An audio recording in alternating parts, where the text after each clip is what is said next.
with us. Of course, she'll be responding to some of your views. Madam Rita, hi. Thank you for still staying with us. The big question that we're receiving is the tourism sector in the country. What can be done to boost it? We talked about agriculture and us refocusing, you know, our priorities to agriculture. But when it comes to tourism, what exactly can be done such that tourism can also contribute majorly to our economy? Madam Rita? Thank you, and I think the viewers out there will agree with me, or are agreeing with me what I said earlier on, that yes, we are an agrarian country, and for a very long time we've said so, but we need to start asking the tough questions. Is that the only alternative? Yes, tourism is one of them, and we are grateful to God that we have all the endowment that we can take advantage of as a country. So what needs to be done differently? One, people need to see that we are a stable country, that when I walk into Kampala or I come to Uganda, a foreigner must feel safe. They must know that this is a country that you would feel safe when you're here, safe at a personal level, but also the country should be stable. So stability is crucial, and people being able to receive and be happy to have guests. In the region, Uganda is one of those countries that are seen to be one of the most cordial countries where we have the best reception. But we need to build on that to ensure that it's stable, it's safe, we do not have petty thieves around who grab things on people, you know, on the streets. Right.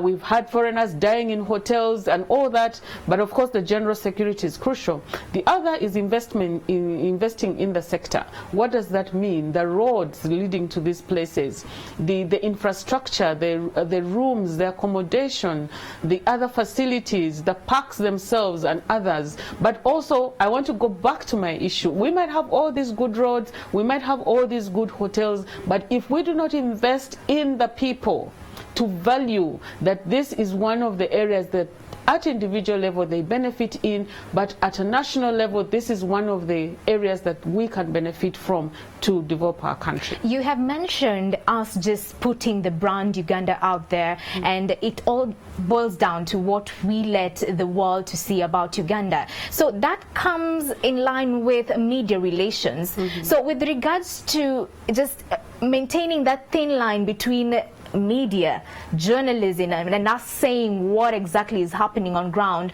with us not bordering that line and, you know, painting Uganda in the, you know, maybe wrong light, what exactly should be happening in that space? I know there has been a lot of complaint with the media, and I guess when the journalists are being trained in school, they have basic principles that they ought to follow. But I think we shouldn't fault them too much for raising the issues that are not right, because unless those issues are raised, we cannot correct them.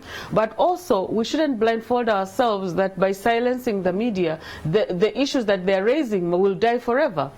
These days now we have social media. You don't have to have the mainstream journalists to report things. So there's social media, there are community activists, people who will raise up an alarm. So what do we need to do? We just need to do the right thing so that these wrong things that we say the media are reporting are not happening, and they will not have anything wrong to report. Neither will anybody on the social media have anything wrong to report if the right things are happening. That goes back to the issue of democracy, and of course with the ruling government. What exactly should be happening? How best can the ruling government handle such issues when the media is out to troubleshoot where the problem actually is, in terms of them being intolerant to such criticism? What exactly should be happening, and what conversations should they be having as the rulers of this particular state? Well, Mala, democracy is quite a challenging subject to talk about. I'm a student of democracy myself, and I know even though the countries that we think are very democratic still face challenges, but what we need to be seeing is that we're moving from one step to another in the direction of improvement. So we're not going to attain democracy even 56 years after independence. We're still crying. And I guess even the next 50 years we might not be there yet. But what are the steps that we're taking to ensure that we have a democratic country? So what is democracy? This is the rule by the people, and that means people's voices, people's opinion matter in the decisions that we make, whether it is at a household level, whether it's at the district level, whether it is at the national level. Once you allow people to participate, whether they're the majority or minority, is crucial. Tolerance of different opinion is crucial. It will be so absurd to even have two people always thinking the same. So I think for me it's about tolerance. Democracy is about tolerance. There would always be the majority, there will always be a minority, but how do you harmonize the position so that there's coexistence, there's respect for each other, and of course everybody having the same opportunities. I might not agree with you, I might agree with you, right, but that does not mean I am an enemy to anybody. So that is where Ugandans, we should be moving in terms of developing a democratic culture. And of course the other is the rule of law. If we agree that certain things are going to be managed by a certain standard of law or policy, shall we abide by that? And if there is need for change, shall it be a change that is collectively agreed and a change that benefits everybody? We might agree on a change collectively, but it might not benefit everybody, right, or it is undemocratic for that matter. Okay. The other big feedback that you're getting is the issue of unemployment and it being a time bomb for the country. So in your view, with regards to addressing the issue of unemployment for the youth, what direction ideally should the government be taking? I'm glad that many people are saying unemployment is becoming a big problem. Earlier on, Malawi talked about the Asian tigers, for example, the Taiwans of this world. What did they do? Population per se is not such a big problem, although it has to be controlled. Right. What we need is quality population. And what does quality population mean? People, you talked about immunization. Yes, the immunization has gone, I think, close to 80%. Very good for us. That means even the life expectancy has gone up. But what type of education are people getting? What type of education are people getting? What type of jobs are out there? Are we educating people for these jobs? Can we industrialize? There's one thing that I think which is very unfortunate. Many of us now want degrees, master's degrees, PhDs.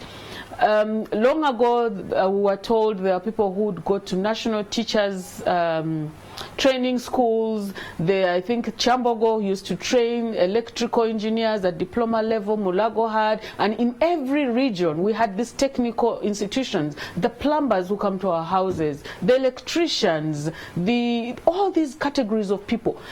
We need to match our training to the type of employment we ought to create. And of course, it might not be a magic bullet, but industrialization. If we get back to the root of industrialization, that is state-owned, not privatized, we will be able to a large extent solve the country's problem. So you're saying that is state-owned. The conversation has been the state has pretty much failed when it comes to managing such sectors, of course, with the question of corruption being prevalent. So with regards to fighting corruption, how best can that be addressed? Now, unfortunately, everything that goes wrong in this country is corruption. Yes, corruption is happening. We must go to the root causes and understand why corruption.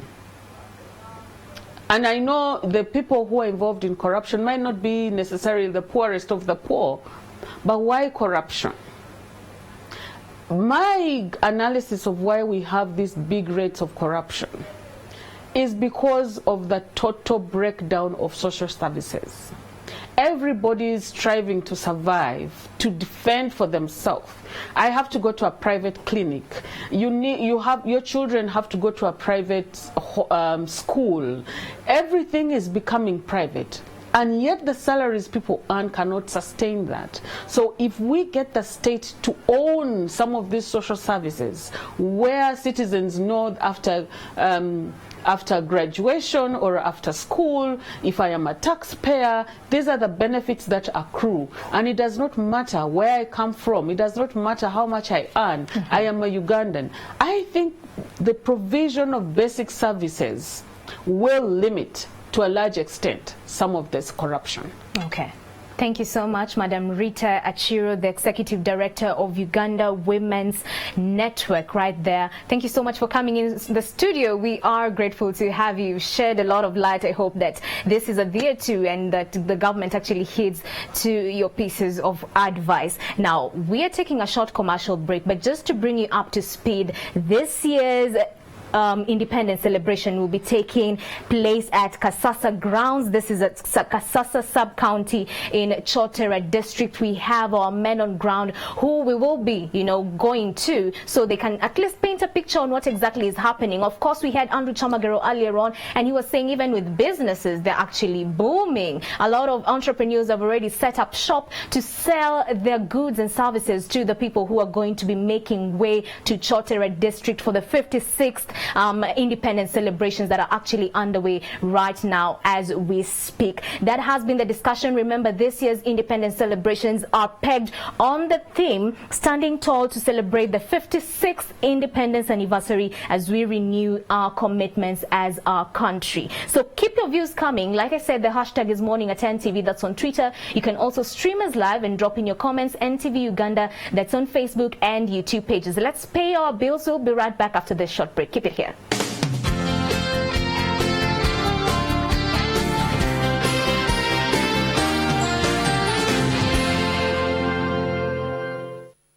What do you want your baby to become? Every parent desires to have a healthy and successful child. Wise parents know that this starts even before the baby is born. Let's hear from these parents. I want my baby to become a doctor. That's why I'm taking time to select a suitable man. Ours will be an engineer. That's why we started antenatal care early and still go back. A manager. That's why we are saving money for a safe delivery. I want my baby to become a pilot. That's why I breastfeed my baby, even if I have to go to work. A designer. That's why we take him to the health center whenever he's not breathing well. We want our baby to become a musician. That's why we took him for immunization even when we were busy. Give your baby the best start in life. Go to the health center for more information and support.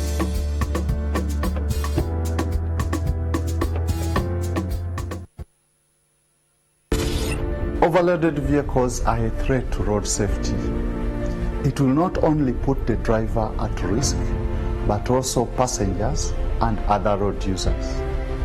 An overloaded vehicle is less stable, difficult to steer, and takes longer to stop, but also can lead to a crash. Twedeco, every life matters. This message was brought to you by Viva Energy and NTV Uganda.